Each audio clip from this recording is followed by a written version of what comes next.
well if it isn't the Marquis of Athlone. You know of me? How fortunate. The Last Remnant is an RPG, and basically the story revolves around mysterious objects called the Remnants.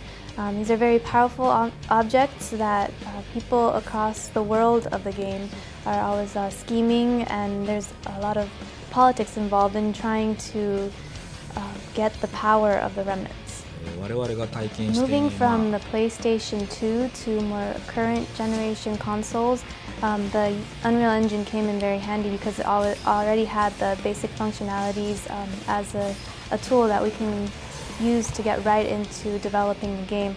It wasn't all easy to get into the Unreal Engine, of course, because the tool itself is all created in English, so being completely Japanese staff, there was a language barrier there that was definitely a challenge for us as well, and also that it was created in a completely different atmosphere or setting that's completely foreign to us. It was hard to get to know the tool at first as well. The turn-based battle system in this title it has a unique twist to it. There's a very large sense of scale to it, so players can enjoy very small battles to very massive scale battles as well. And even though the controls are very simple and easy to get into, the players should find that once they get into the game, the gameplay is very deep and they should be able to experience a new kind of battle. The traditional RPG elements were definitely a big consideration in the development of this game. There's a lot of new elements, new unique things that players will probably see for the first time in this game as well, but we're very careful about maintaining those signature Square Enix storytelling and the depiction of a realistic and fantastical world. So those are definitely key components of the game. There can be up to 18 characters involved on your side of the party at once. And for characters that are on reserve that you can switch out with the different party members, there's around 30 characters total. When we got into development, we had already decided that we wanted to go with a turn-based command-style RPG, so that was always there.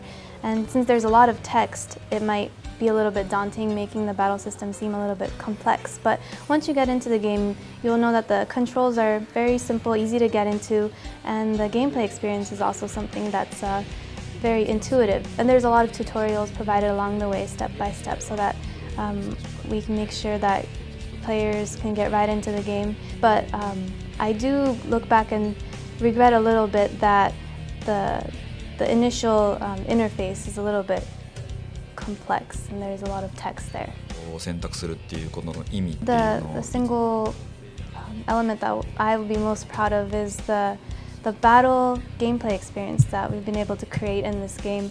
Even though it seems very simplistic at first, once you get further into the game, giving the commands to each party member, each union within your party, the strategies involved in that become something very fun to think about, and I'm very proud that we've been able to create an experience like this for players. Listen, these people are dangerous, and we don't know what they're capable of. The Last Remnant is launching globally on November 20th. This RPG is something different. It's very new. Even though many people have probably played all different kinds of RPGs, it's probably going to pleasantly surprise a lot of users, and that it's a very unique experience. So please look forward to that.